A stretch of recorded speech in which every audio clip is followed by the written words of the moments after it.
Heyo, welcome into the CHGO White Sox Podcast, presented by PointsBet. Use promo code CHGO when you sign up to get 2 risk-free bets up to $2,000. Welcome into the end times. There are no more baseball games for the White Sox to play in 2022, and we will be here until like late February until baseball is played. So it is going to be a very, very long time on the hot stove talking about what might and might not happen with your Chicago White Sox. With you as always is the full CHGO White Sox crew. I'm Sean Anderson. You can follow me on Twitter at Sean_W_Anderson. Below me is Vinnie Duber. You can follow him on Twitter at Vinnie Duber.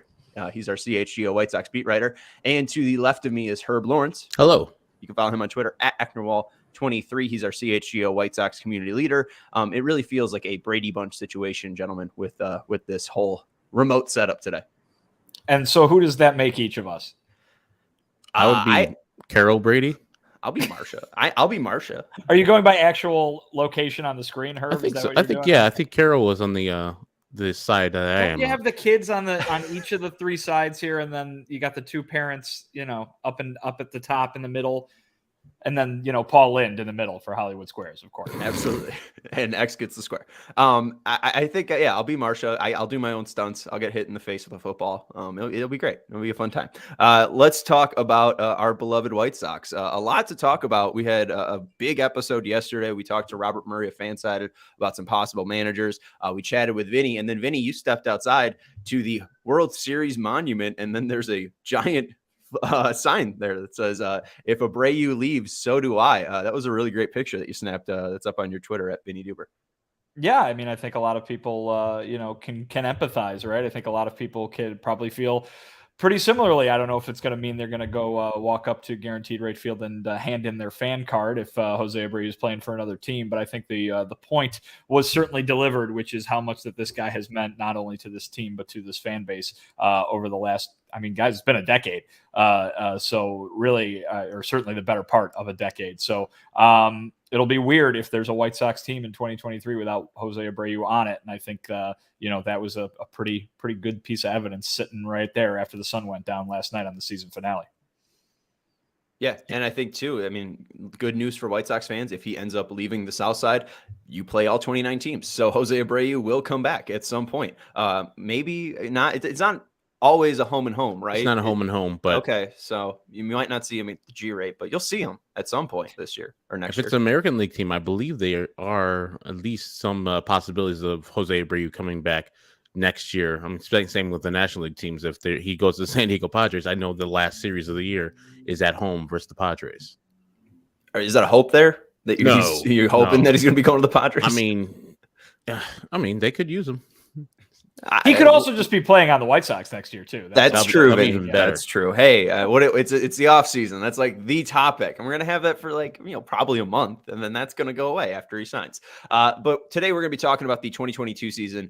If the White Sox wasted a season, and if they will have that regret, or if there's any players expressing regret on the wasted season of 2022. We'll also be talking about the White Sox power outage. The dust has settled, and as Rick Hahn I think said, the body's cold now, so we can look back and see where the White Sox ended up power-wise around the major leagues. And then finally, we'll talk about the playoffs that start tomorrow. The White Sox should be in the wild card playoffs, but it's not. Well, I mean, I feel like I say that, and that paints them as like a team that really got left at the doorstep.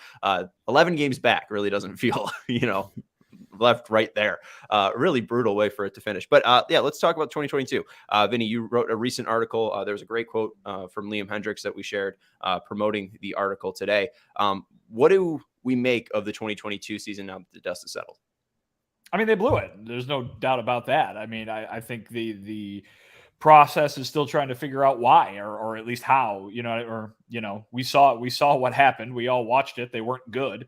But it's still kind of a mystery as to how a team with this much talent that was set up to be among the best teams in the American League, ended up nowhere near that caliber. So, I don't know if we're ever going to find out until everybody shows up to spring training next year and they're like, oh yeah, we spent a whole off season looking at it and this is what the problem was and we have it fixed, I'm sure is what they'll say. But, there's a number of reasons.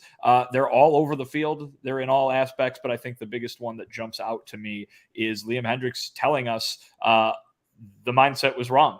They came into the season thinking it was going to be easy, thinking that they were going to roll to another AL Central title, and then it was about getting a better result than they had last year in the playoffs. But as of the beginning of the year, it was okay. Well, we won the Central by double-digit games last year, so of course we're going to do that again. The division's bad. Everybody's telling us so.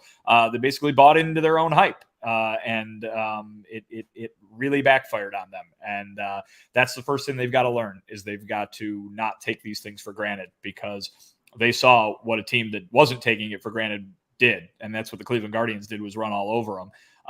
They have the same talented roster that made us all say, oh, they're going to the World Series or whatever at the beginning of the year. So, those guys, we know they can do something. That they're capable of still getting this thing on the right track. But here we are in the middle of this supposed window where they were going to be championship contenders. And 1 year of that window has been completely, to use the word Rick Hahn used, squandered.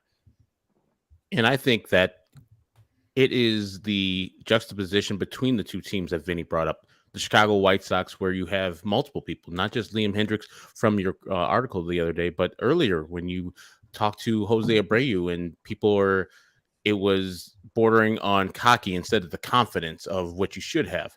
And they came into this year thinking that just throw their jock out to the field and the AL Central will take care of itself. They had bigger fish to fry in the Yankees, the Astros, and other teams at the top of the AL. But now you look at the teams and the dust has settled. The White Sox coming into this year were top 10 probably in most people's minds as a team for power rankings. Now they're the 8th best team in the American League. That's how badly they played this year. It wasn't just that Cleveland played so well. The White Sox played really terribly, and they are on the second half, on the bottom half of the AL standings. That's really bad. And for any team to be there, much less a team that was supposed to be a championship contender. So the mindset needs to be set next year that we're hungry.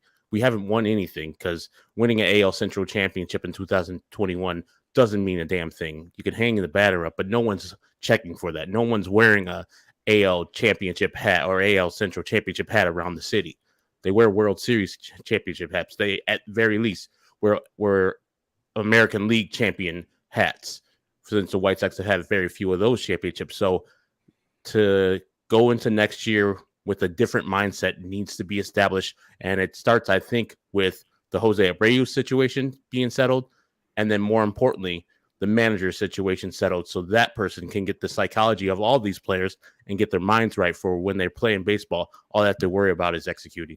Yeah, I don't know about American League Central hats, but I have a souvenir cup that says 2022 American League Central Division, champs. So, I mean, I probably sip, Diet Cokes out of that. So, there's some souvenir out there that proudly promotes the AL Central championship that they won 2021. But yeah, I think you summed it up well in your article, Vinny, about how Rick Hahn, it's not going to be this linear step.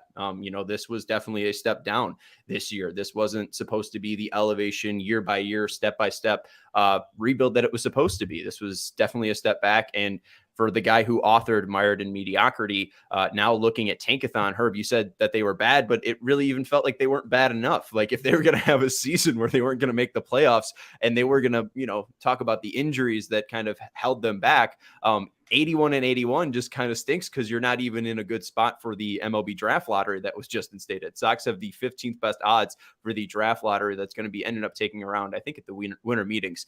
So it's interesting just to think too that like they just kind of were there the entire year. I think I saw a stat that it was I think it was Jay Cutta. In the last 10 games, the Sox were 5-5.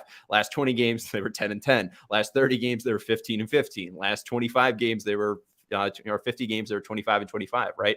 They really have just stayed at this 500 level over the past 190 games. And I really don't know what to make of it, because I don't know how strong of a contention window it is now. I don't know if you really have that strong faith. And it really felt like Rick Hahn was saying that as well in his press conference, where they need to reinstill the faith in the fans, and all those fans that Tony La Russa talked about energizing that stadium in Game 3 of the 2021 ALDS.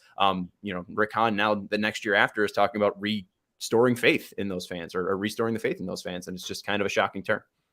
Yeah, absolutely. I mean, nobody thought that this was going to be the case. I mean, you brought it up a little bit. I don't remember exactly which press session it was with Rick Hahn last year, but where he mentioned, it'd be nice if we didn't have to be that, okay, we made the playoffs, and then the next year we win the division, and then the next year we win a playoff series, and the next year we make, we're a true World Series contender. It'd be nice if, we could just go right to the top where we could win the World Series next year. And it was really on nobody's mind that they could go the other way, that they could go backwards. And I mean, it just goes to show you how shocking these results were compared to what we were expecting at the beginning of the season. And it's something that I think all of them know. They've all lived with it for the last 6 months, and I don't think they need a reminder. No matter how frustrated the fan base has been that entire time, the people involved certainly were aware of reality.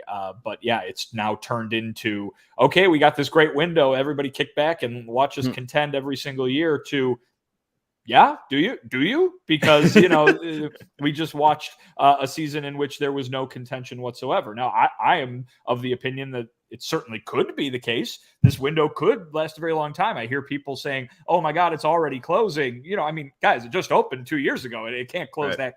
It can't close if it hasn't been all the way open yet. I think is the interesting point there. But they need to prove that this is a team that's capable of doing that, because so far the closest they have come is very far away from the top contending teams in the American League, and that was in 2021 when they won a division. Yeah. Right now, they're nowhere near that stage even. So if this contention window where they can contend for a championship is going to happen, they got to show that they can contend for a championship. They haven't done it yet.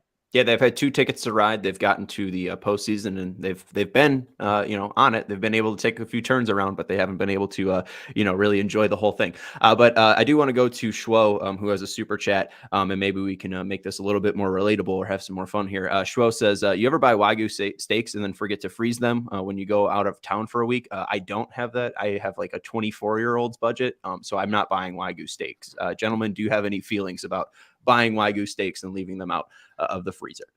I don't know why you would buy Wagyu steaks and put them in the freezer in the first place. I mean, you just go to a steakhouse. You spend $100 on a steak. Let's make it tonight. Get it as fresh as you can. Put it on the grill for like a minute, other side a minute, take it out, get it ready. It's already buttery enough, and go ahead and eat. If you waste your Wagyu steak because you have such an out-of-town experience, like you have something to do so important to get out, Wagyu steak is not your biggest concern. Your biggest concern is, why do you waste money? You could just give that to me. Right. Hey, just give me the 100 and I'll put it in my freezer. Well, and here comes Schwo giving you some money, Herb. As you said, you got all the tips apparently from all these super chats. But he's dropping a super chat saying, if you had to pick a song to sum up the season, what would it be and why? Mine would be Complicated by Avril Lavigne. Do you guys have anyone want to take this baton first? Yeah, I can take it if you want. The song that I like, one of the songs I like the most is a song called What a Fool Believes by the Doobie Brothers. What a Fool Believes. Pretty much it's a song about unrequited love, where one party, the man, is longing for this relationship he had back in the day with this lady, and this lady couldn't be bothered with him. She's only doing this to humor him, to meet up and such, and he thinks, okay, here comes the resparking of the relationship. But that girl couldn't think twice about him. And so this is what I think White Sox fans are feeling. Like, we love the White Sox, but doesn't feel like they, especially this year, loved us back, and they can do with or without us. And they're just meeting us up because we had a great past, and we're enjoying our time, and it's thinking like a platonic thing. And so that's why the White Sox are meeting up with us. But we don't want to commit to you. Come on now, get out of here. And the guy is just longing every time. It's like, come on, please, White Sox, love me back. And it hasn't happened yet. Herb, you giving me Michael McDonald era Doobie Brothers? Oh, that's great. That's the greatest awful. Michael McDonald. Just awful. That's the Just greatest awful. Doobie Brothers. The Doobie Brothers were a really good band, and then Michael McDonald came along. I'm gonna go with a joke. I'm not gonna go with an actual song here, but considering the 500 finish, how about anything by the average white band for the average White Sox? How about that? Not too bad. And it's just instrumental, right? I mean, there wasn't allowed a journey there. It was just kind of flat. You just kind of were there for the ride. I think, there's no ups and downs with the average white band. I'm going to go with two. I have one joke. Just if Herb's going to go Doobie Brothers, I'll also go with a bad band and Dave Matthews. We were just wasting time. We could just go with stay wasting time. I'm also going to go with, you imagine me sipping champagne from your boot for a taste of your elegant pride. I may be going to hell in a bucket, babe, but at least I'm enjoying the ride. If enjoy the ride is going to be the entire, motto of this season, why not just go with the Grateful Dead and make it a pleasant season? Because it wasn't, I think, on the field. But you could also go wasting light by the Foo Fighters if we want to keep going with the waste motto here. I think we did a good job. Sure. I'll pat myself on the back. Why not?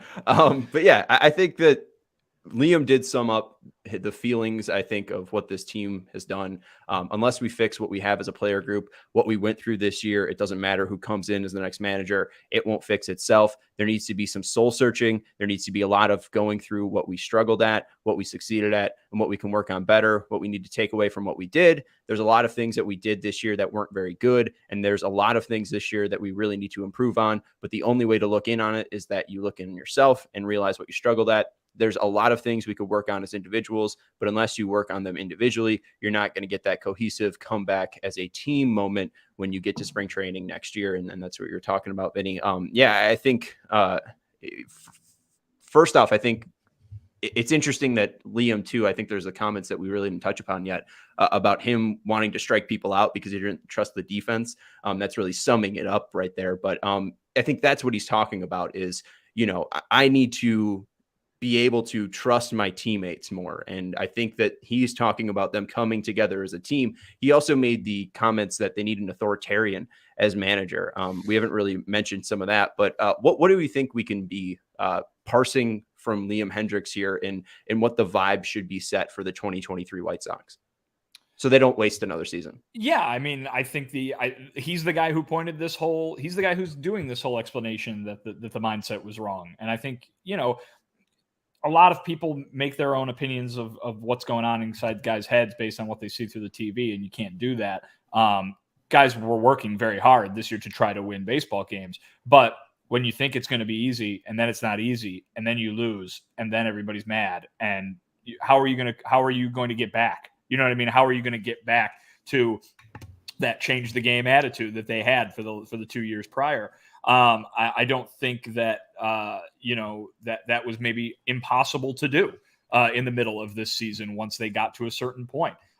They know now that it's not easy, and I think they're going to have a lot of the same guys on this team. There'll be some changes for sure, but there's going to be a lot of the same guys coming back, and they shouldn't have had to learn this lesson this way, but they did, and I think now that they better use it. Because there's no excuse for them to not know what's coming. You know what I mean? Like, they better show up to spring training ready to go and ready to fight because they have the talent to do it. They have the talent to be better than the Guardians, and that's not a knock at the Guardians. That's a compliment of the roster that the White Sox put together.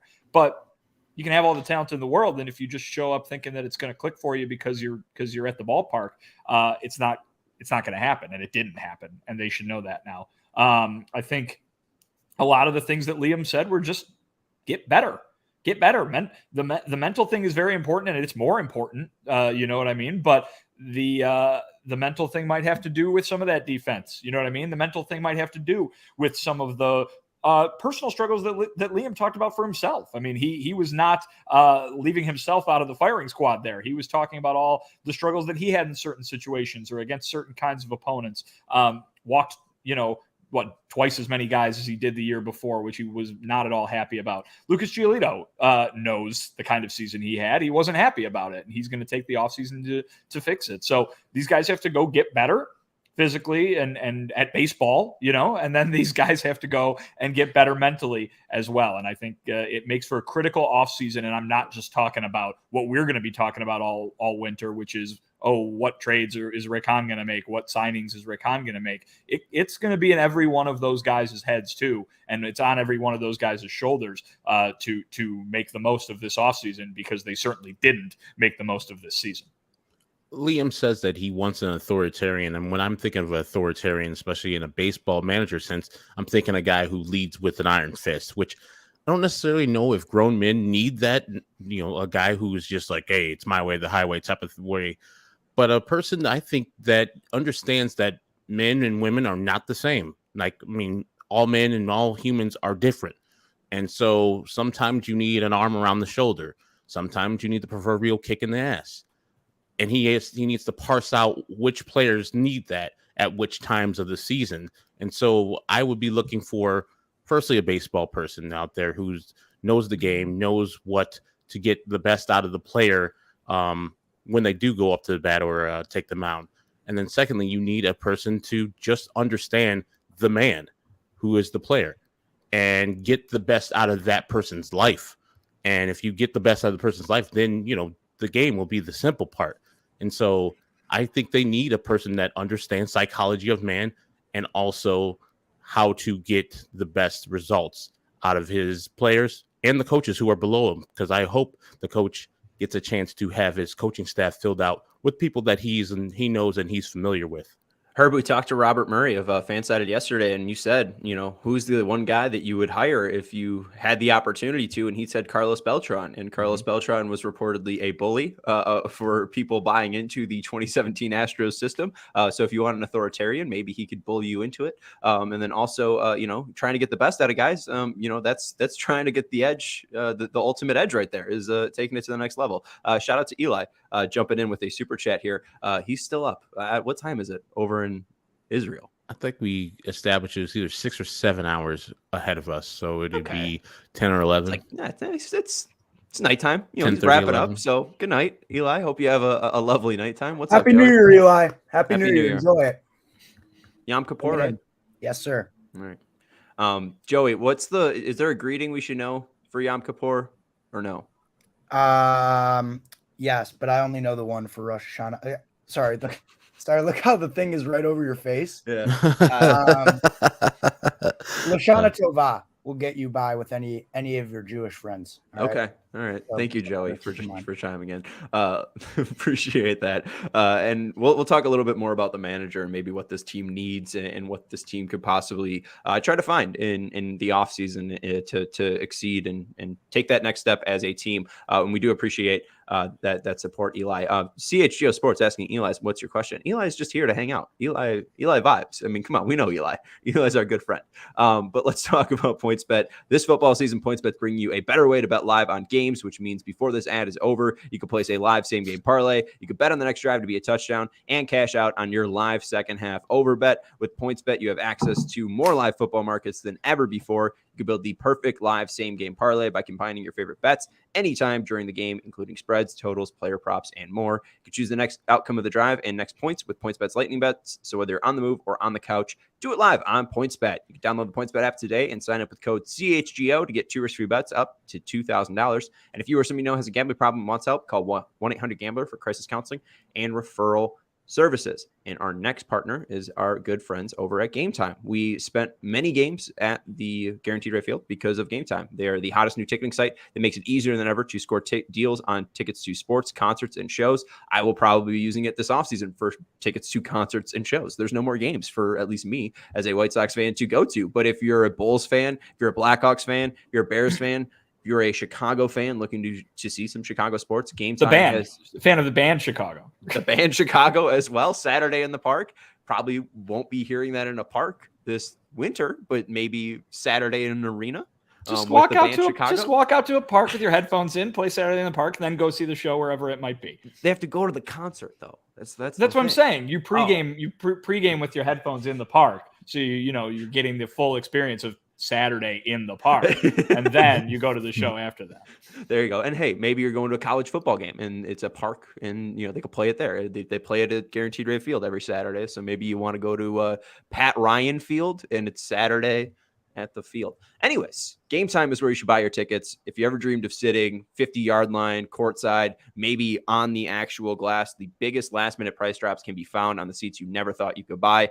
Jay and Mario and Greg are all dealing with preseason hockey right now, so the regular season is coming up. Matt and Dave are freaking out watching the Bulls preseason game while we were wrapping up game 161. So the Bulls season's coming around. It's created by the fans for the fans. It will guarantee the lowest price. So this is the best way for you as a fan to get into the hottest event out there. And even that, like we mentioned, it's concerts as well. I was looking for the Pavement reunion show back in September, and they had super cheap deals on floor seats at the Chicago Theater. I mean, like, what could be better? So if you love CHGO, then you'll love Game Time. The best way to support us is by buying your tickets through the link in the description. You can join over 15 million people who have downloaded the Game Time app and score the best seats to all your favorite events. All right, guys, let's go into some of these graphics that I put together. Joey, let's pull up the one for 2022 that just has the rankings. We talked a lot about the home run drought and the power drought for the Sox. And we mentioned that Andrew Vaughn hitting 17 home runs. It's the first White Sox team to not have a 20 home run plus player since 1990. The Sox ended up finishing 5th in batting average in the major leagues. In the major leagues on base percentage, they finished tied for 18th. Slugging percentage, they finished tied 18th with the Cubs. Their isolated power, that subtracts slugging percentage from average. It was 131, which was 26th in the majors. They were first in singles, the only team in the major leagues to have 1,000 singles this year. They were 12th, tied for 12th in doubles with 272. They were 29th in baseball in triples. I don't think that matters too much. They were tied for 22nd in baseball in home runs with 149 with the Colorado Rockies. Shout out to DNVR. And then they were tied for 16th. So they were bottom half of the league in weighted runs created plus at 99. So just below average. MLB average for weighted runs created plus is 100. They were tied with the Guardians for weighted runs created plus. You can kind of just look at that stat and say, Guardians got better pitching. They got better defense. They are faster on the bases. It's pretty clear why they won the division by 11 games. Yeah, but it's also pretty clear why the White Sox didn't do what they were supposed to do, right? I mean, I think, we talk about a lot of the areas on this team that need improvement. You talk about team defense and team speed and some of the fundamental stuff that we've been seeing a lot of and complaining about all year, right? All that, in my opinion, and I think in the opinion of the White Sox, considering the way this roster was put together, can be acceptable or at an acceptable level if the power and the offense did what it was supposed to do. And that's why I still believe, even though now the finding a manager certainly is the top of the offseason priority list, at least until they do so. But when it comes to tinkering with this roster, nothing is more important than getting that power back. Because if this group is going to be mostly intact moving forward, all those guys who have hit for power in the past really got to start hitting for power again, or else the White Sox are going to be in a very similar situation next year as they were this year. It's what Rick Hahn kept harping on in his end of season press conference was the offensive approach went away and they need to get back to it. And we'll maybe figure out one day why. I asked why, and he said, basically, we're going to spend the offseason trying to figure out why. Well, the main thing is they've got to start hitting more home runs, or basically they got to hit the home runs they were supposed to hit is what it comes down to. And then if you got a guy dropping a lot of fly balls in left field, so be it, because at least the ball's going over the wall when you guys are at the bat. Yeah, if the left fielder's walking to every ball because he has a bum knee, that so be it, as long as he hits 30 home runs. Herb, I'm going to jump the question that I ended up asking Vinnie and the both of you to go to Schwo's super chat here. Appreciate the super chat, Schwo. He said, Sox get Judge, but Adam and Drake LaRoche co-manage. Would you take that deal? Yes. Why? What? Because Judge is a superior offensive talent that would hugely supersede whatever Adam and Drake LaRoche do. Yes, they're Plays defense too. I do not necessarily like Adam LaRoche, and Drake has just turned to an adult, so I don't know the adult. But I'm sure with all the information that Adam has learned through his life, his dad, Dave, played in the league, and he knows baseball. At the very least, he can give me major league average managing by just throwing up a decent lineup and having to listen to Rick Hahn guide him in the right spots. You get Judge, that automatically takes over whatever you get as the manager. As you said, if your left fielder's just limping to the ball, but he's hitting 30 home runs, you're like, hey, I'll live with that. But Judge is hitting 62, and he's playing some superior defense too. So he's getting you value that is way over what the manager might take away from you. What can someone, Herb, in your opinion, that has been on an undercover mission to Asia, how can he apply that to managing a Major League Baseball team, do you think? He cannot. He can start talking about Bible stories and how great he is and trying to save sex traffickers or people who are getting sex trafficked and act like he's the savior of everybody. Or that he's James Bond for some reason. Yeah. I mean, I didn't think he was a great person, but, I've hoped in these years he's got some reflection within him and that he can actually, relate to these people who are in the clubhouse to get the job done. If it means I get Aaron Judge, I think he owns a meat company, Herb. Pretty sure that's what he's been doing since he retired. Is he owns a meat company. That he kills? Yeah, something like that. Are we talking about Adam LaRoche here? Yes. Yeah. Okay, I guess I blacked out because this. You need to read his Wikipedia page or something here. Oh boy, I do. Drake LaRoche is married. Congratulations to him. But I found that I was looking. I felt weird googling Drake LaRoche because he was a child. But 5 years later, he's married. That NBC Sports Chicago. They homeschooled their kids. They used to take. That's why he was in the clubhouse. They used to take him everywhere. He was in the clubhouse all the time. I don't necessarily care about Christianity and all that stuff, but he does a little bit. So they'll be bringing that to the clubhouse a lot. Did he take Drake on the undercover trip too? Mm-mm. No, on the secret agent mission. I forgot which former baseball player he took with him that time. Boyer? Was it Blaine Andy? Boyer? Blaine Boyer? That sounds right. Yeah. Was it Andy LaRoche, his brother? Andy LaRoche I don't think is Andy crazy too? I don't know. Okay. Is Dave LaRoche crazy? I think also former White Sox Dave LaRoche. That's his dad. So I think he has the baseball smarts to get the job done, especially if we get Aaron Judge. He puts him in the lineup 162 times. I think we'll find a way to win some games. Dave LaRoche was not a White Sox. He was a Cub in 73 to 74. So he's probably a teammate. He knows the city. He knows the city. He knows the city. He's been around. Andy LaRoche. There's no personal bio on Andy LaRoche, so I don't think there's anything crazy about him, but I gotta figure out about Adam. No, I know. But let's say forget Andy.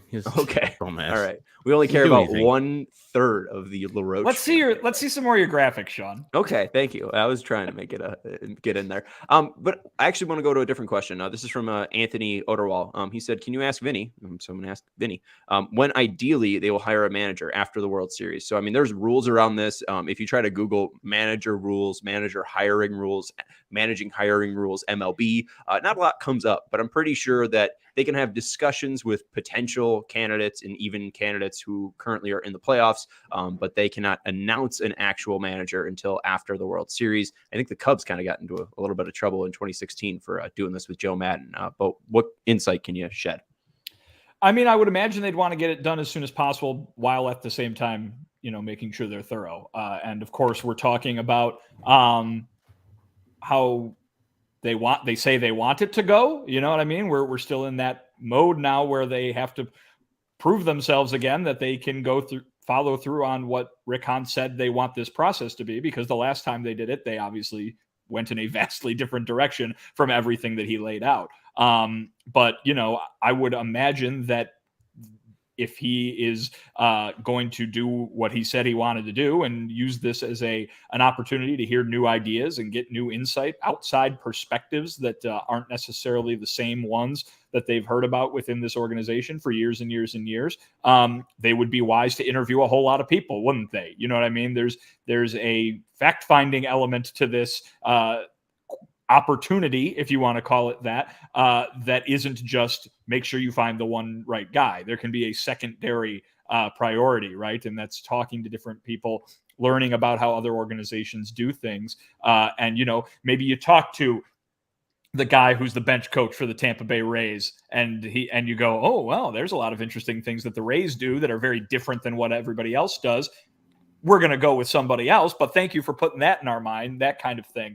I think that in a way you can view this as that sort of opportunity, and they would, be not making the most of that opportunity, perhaps, if they were to wrap it up in a week or something like, which is what happened last time. So I think this time around, you're probably going to see them talk to a lot of different people. And if they're smart, they'll talk to a lot of people on winning organizations who are currently in the playoffs. Maybe that means having to fly down for an off day or something like that. But it certainly would strike me as something that we're not going to hear a lot about, with the exception of those guys who are always breaking the news, the national guys.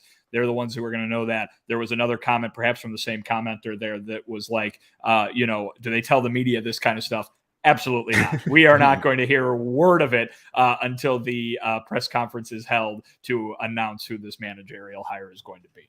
Right. And I do want to just follow up too, because we're talking about the offense. We're talking about the power outage. I know fans want to find a scapegoat, and they will look to the bench, and they will look to Frank Menachino. I know Rick Hahn had some comments about Frank Menachino at the postseason press conference. Didn't talk about many people, but he did bring up Frank Menachino. I think he even called him Frankie. Yeah, it basically was, I think it was my question. Why was this offense so much different than it was in years past? Was the message different? Were they getting a different, were they hearing something different from the coaching staff? Rick Hahn said no. He thought that the message was the same as it has been. Of course, did not provide a reason that he believed as to why the power numbers were so different than they were in years past. But he said, listen, Frank Menachino is the guy who oversaw the offense, or was at least in the position of hitting coach when the offense was really, really good. 2020, they were one of the more impressive and powerful offenses in baseball. And even last year, they had a very nice offensive season with a lot of individual players having good years as well. Very much not the case this year. Sometimes in baseball, that means that a scapegoat is found, and a scapegoat it loses their job. But also, perhaps the team has inside knowledge that we're not hearing about, and they are confident in Frank Menachino. All that being said, I think the person who's going to make the determination on whether Frank Menachino or anyone on that coaching staff, perhaps with the exception of Ethan Katz, who obviously has done a wonderful job, keeps their jobs, is going to be the managerial hire. And he's not probably going to have total reign. I'm sure the White Sox will, the White Sox brass that's currently in place will have their opinions and have their input as well. But certainly, according to Rick Hahn, they're not going to make any decisions on coaching staff for next year until the manager is hired. And while you were answering, we got a great message here from Jose Loera. He said, "Hey guys, what's up? Just want to say you guys are great. And if I had any money, I would give you guys a super chat, which we appreciate." And then he followed up with a $5 super sticker. So very appreciate that, Jose. We're here for you guys, though. We're going to be here each and every day, each and every week, unless we have vacations or something. But like, two of us will be here at least. You guys won't be left in the dust here. We're here for you guys. We really do appreciate when you guys give us those super chats. Those mean a lot to us because they are super, and we really do appreciate that, Jose. You were in here for all 162. Baseball was in here for all 162. Eli as well. Alexander. I mean, like, it's great seeing all these names pop up. And like I've said, these names are more ingrained into me than I think like some of my farther family member names. Like if you're a second cousin, third cousin, I definitely need to, whisper, "Who's that?" to my mom. And I just have a bad memory, but these people, I mean, I see them every day. Exactly. They're part of our life, part of our family now, our CHGO family. That's what I like to say. I mean, we talk to these people literally every day, more than we do our second or third cousins. Probably talk to the second or third cousins like only when the family reunion comes around. Twice a year, Christmas and Thanksgiving. And, it's easier on Christmas because I just saw him at Thanksgiving. We're not sure, baseball toss, if Pito comes back. We're trying to figure that out. But let's look at some of the numbers over the past 4 years where the Sox have ranked offensively, and, some of the things that Frank Menachino has done as the hitting coach. The Sox dating back to 2019. Joe, if we have this graph.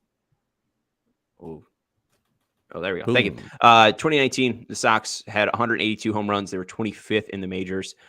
They also had an isolated power of 153. That was tied for 27th in the majors. They had a weighted runs created plus of 92. That was tied for 18th in the majors. Then they improved in 2020. We know that was a huge season for the Sox as they went 35 and 25. They have 96 home runs, which was third best in the major league. So they went from 25th to third. They had an isolated power of 192, going from tied for 27th to 5th. And they had a weighted runs created plus of 111. That was tied for 7th. And then in 2021, it was a good year as well. 190 home runs, tied for 19th, an isolated power of 166, tied for 13th, and a weighted runs created plus of 108. Shout out to the 108. That was fourth best in the major leagues. And then this year, 149 home runs. So you have a drop off there of about what? The math 41. guy. Oh, yeah, 41. There you go. It was pretty easy. Herb said it in my head. Tied for 22nd, isolated power of 131. That was 26. So kind of going back to the 2019 days. And then weighted runs created plus of 99, tied for 16th. So middle of the pack. And I bring up tied for 16th, weighted runs created plus.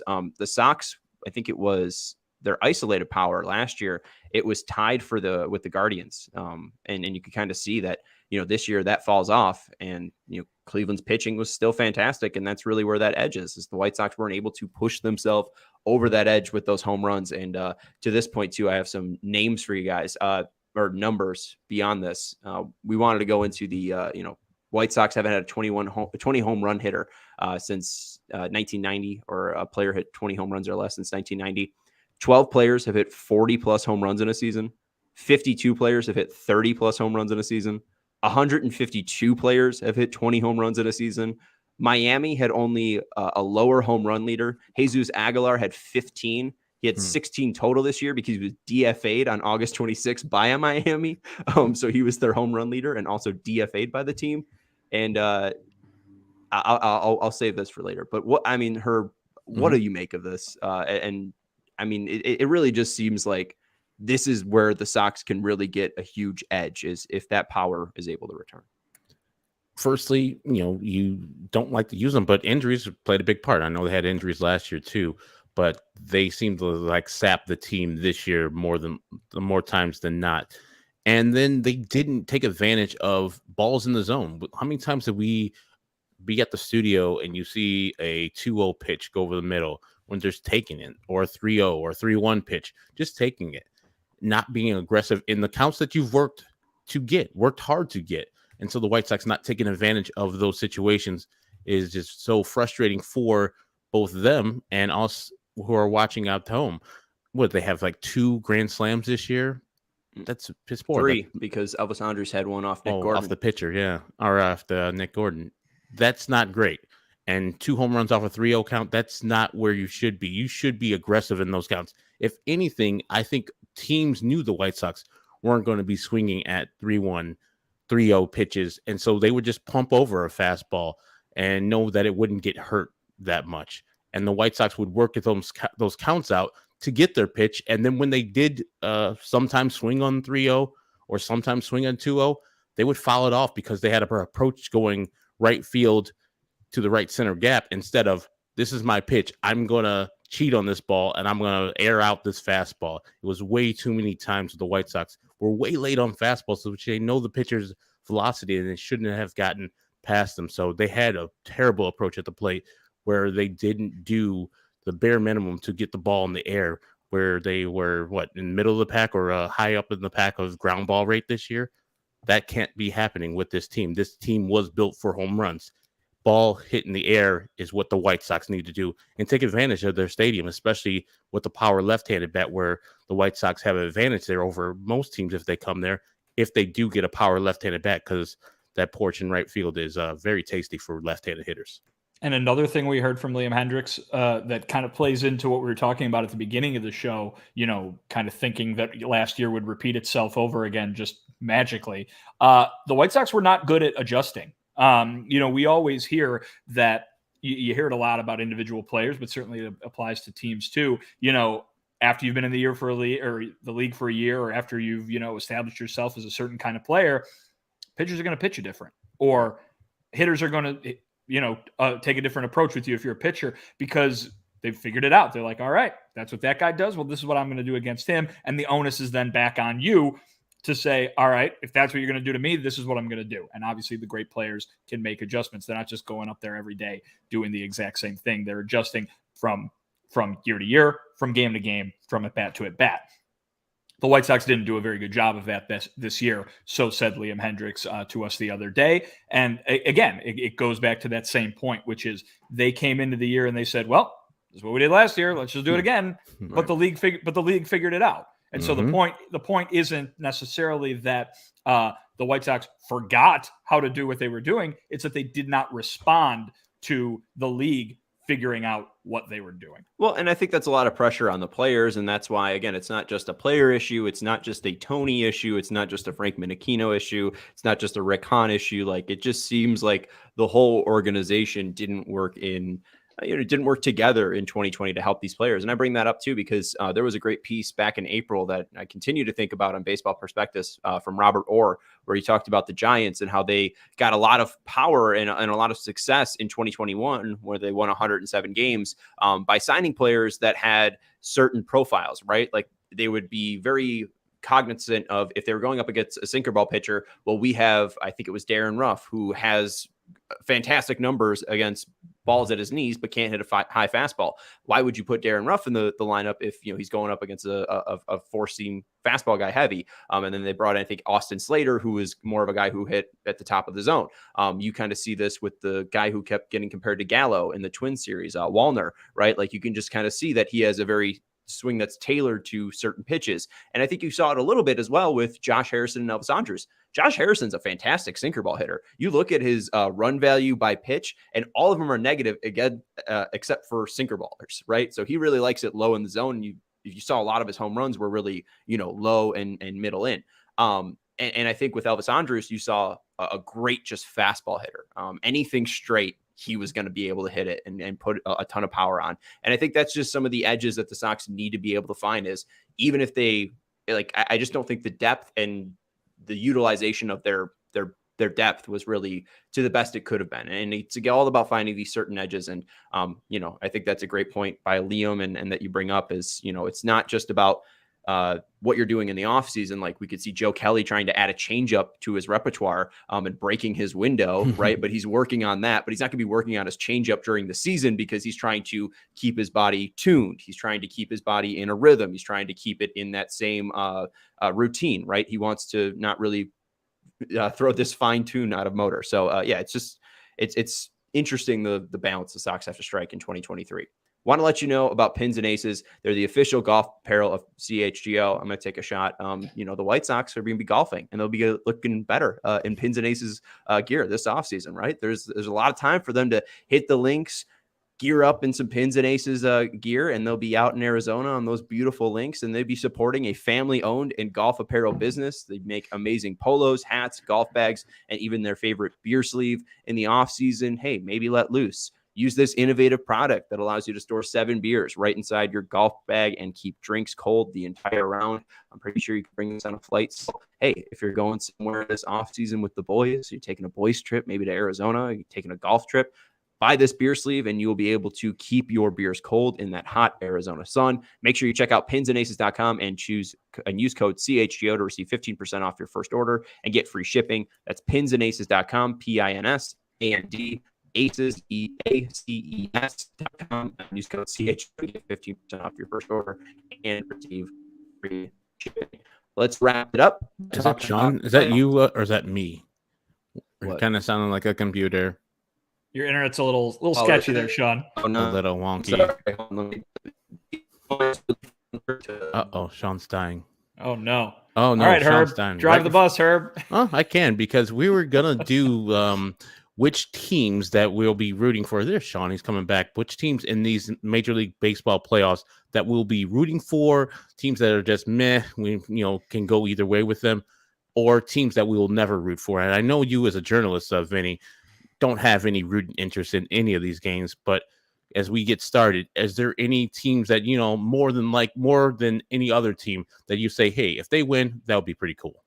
Well, I'll say this. I think, you have a good playoff field, or you have a good year. You're setting up for a good postseason where you can point to a lot of teams, if not every team, and say, there's the feel good story of them winning, or if it's not feel good, just there's the story. If they win, that's the story, and that'll be worth watching. I think I brought it up a week or two ago when we were talking about this, a similar topic, and sports, you can do kind of both ways, right? You can be entertained by the underdog making an unexpected run through a postseason field, or you can be entertained if you're the kind of person who values the regular season, and you say the regular season was so great, it was so exciting, let's see the team that won the regular season prove that they can win it again in October. And sometimes that happens, sometimes it doesn't. Everything happens differently every year. There's a team that the White Sox saw a lot of this year, the Cleveland Guardians, who it would be wild to see if that style of play could lead to a World Series appearance or a World Series win against some of these teams who we know obviously are built to be the best team in baseball, whether it's the Dodgers or the Astros or the Yankees or the Braves. These, if one of those teams were to win the World Series, me personally, I'd go, all right, the regular season was correct. That those 6 months were for something, because that one of those teams made it all the way to the end and proved that they were the best team, not just in October, but for this entire marathon. But it's also going to be fun, too, if the Seattle Mariners, in their first playoff appearance in 2 decades, can do something. The Toronto Blue Jays, with all their young talent, if they can do something. And there's plenty of other teams throughout the, both sides of the bracket that could apply to that category, be it, the Philadelphia Phillies, who haven't been to the postseason in a while or something like that. So, the New York Mets, who, had a very, very nice season, have some just incredible pitching on that team. But, feels like we haven't seen them win anything in a really long time. So I think there's a lot of good things that you could watch with any one of these teams should they make a big run. The question, I guess, is for you as the viewer, what do you find entertaining? All right, Herb, as us, the viewer, Vinny has set us up nicely for this segment. So let's jump in. You want to take first crack at it and give us your picks for what's unwatchable, or what would be what you would like to see, what you would be met on, and what you would be absolutely no to. Okay. The first 2 teams that I listed are the San Diego Padres playing versus the New York Mets. I will root for both of those teams. I'm more of a Padre fan, but I know the Padres are probably not long for this playoffs, specifically because the Mets have that juggernaut at the top of their rotation, and they have people who have been getting the job done. Now we'll see if Starling Marte will be available for these playoffs. If it is, it's much better for the Mets there, but I'll be rooting for those 2 teams individually.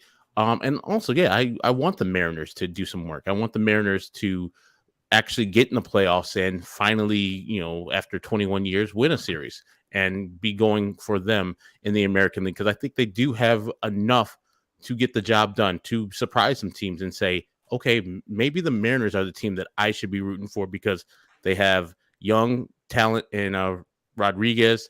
They got people you want to cheer for, and Castillo, Robbie Gray, maybe not so much Robbie Gray, but, you got people who are good at their craft.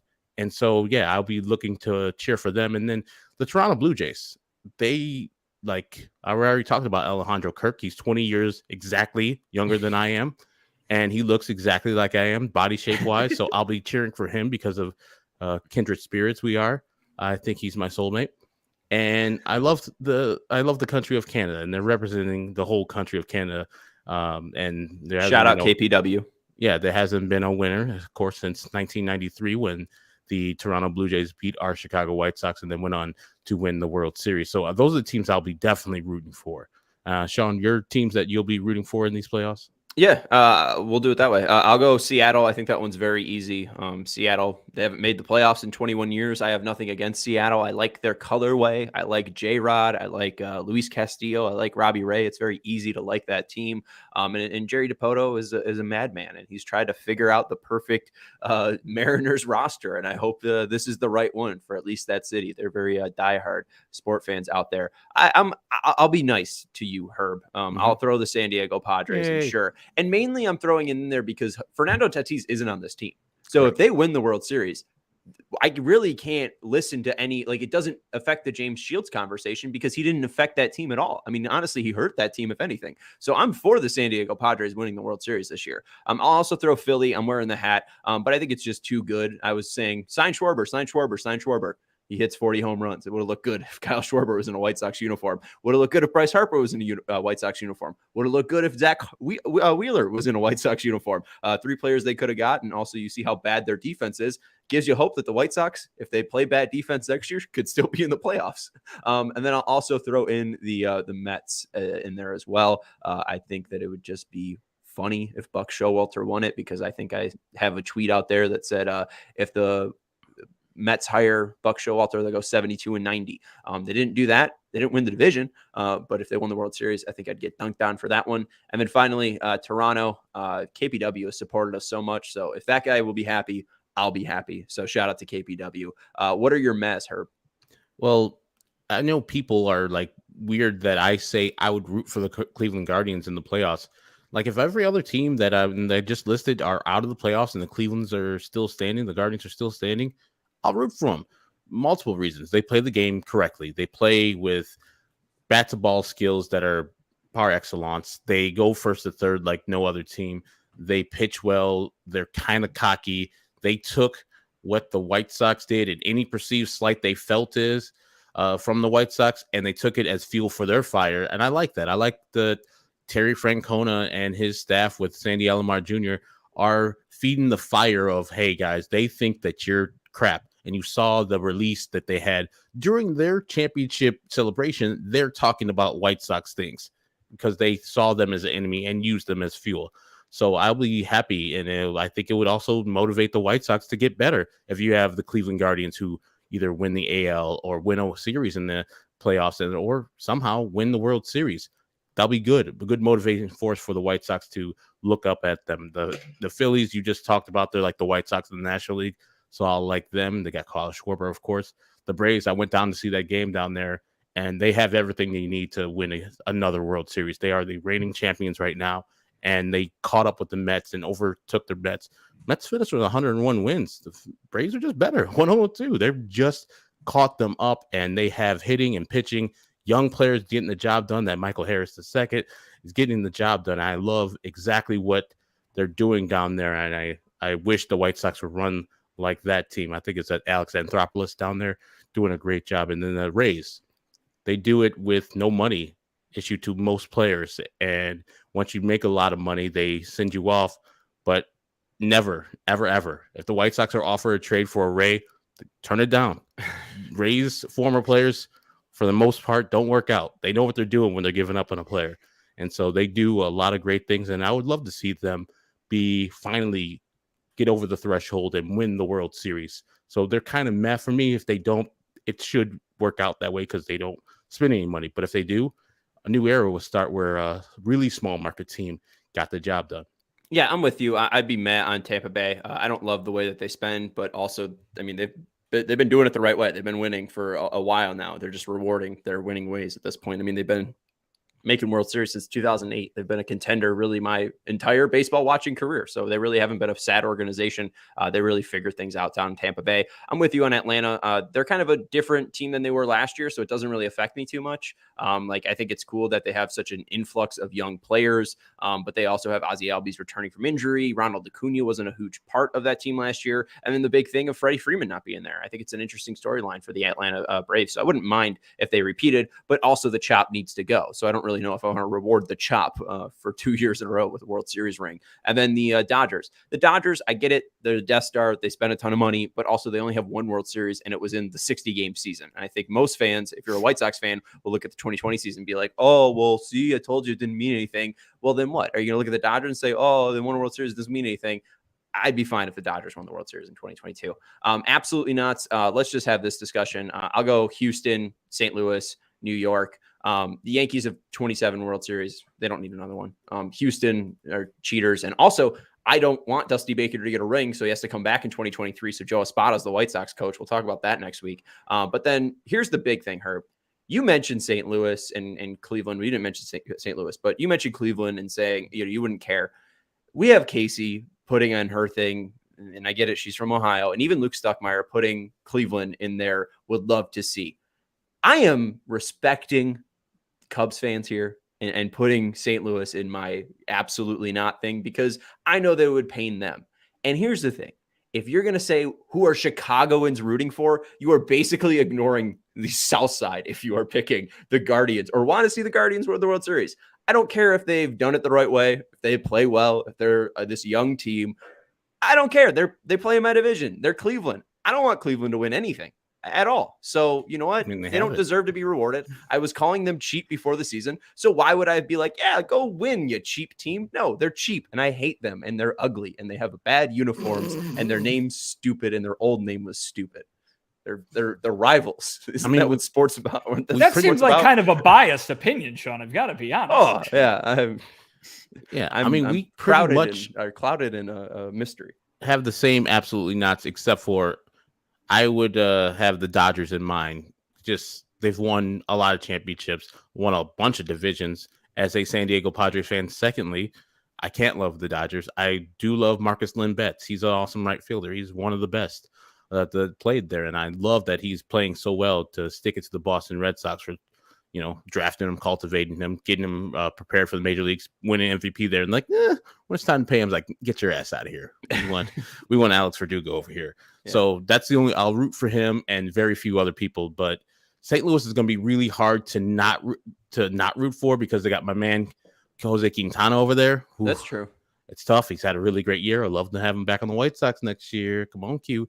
But yeah, Houston, the Yankees, the Dodgers, and St. Louis. I just don't like St. Louis's whole vibe. We already talked the other day about their pizza's terrible. The city's terrible. The fans think they're the smartest things of all time. Go ahead, be smart. Go ahead and get dismissed in that first round by the Phillies. It's kind of, with the White Sox talk shit, get hit. Also, with that graphic there, I'm all for the wild cards apparently, because I got Seattle, San Diego, Philadelphia, and Toronto in there. Kind of just saying, I'm for this new format. Anything you guys watching for this playoffs, or any storyline that sticks out to you that might be extra intriguing? Vinny, I'll start with you.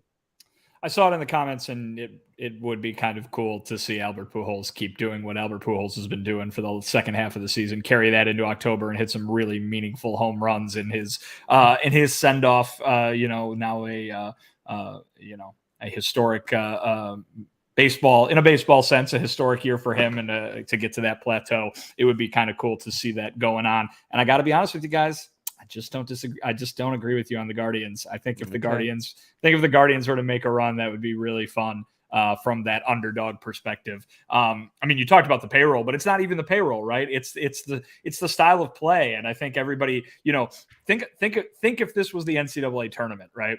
And it's like, all right, you got the team from Ohio. They're no competition for, all those high recruits that went to Duke and North Carolina and Kansas, but the scrappy team from Ohio, they're gonna play like Gene Hackman's Hoosiers, and they're gonna defeat the big bad guys.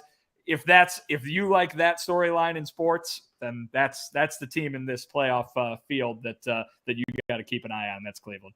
I don't know. I mean, it's Seattle. I think Seattle is more of a long shot. Seattle's got a bunch of really.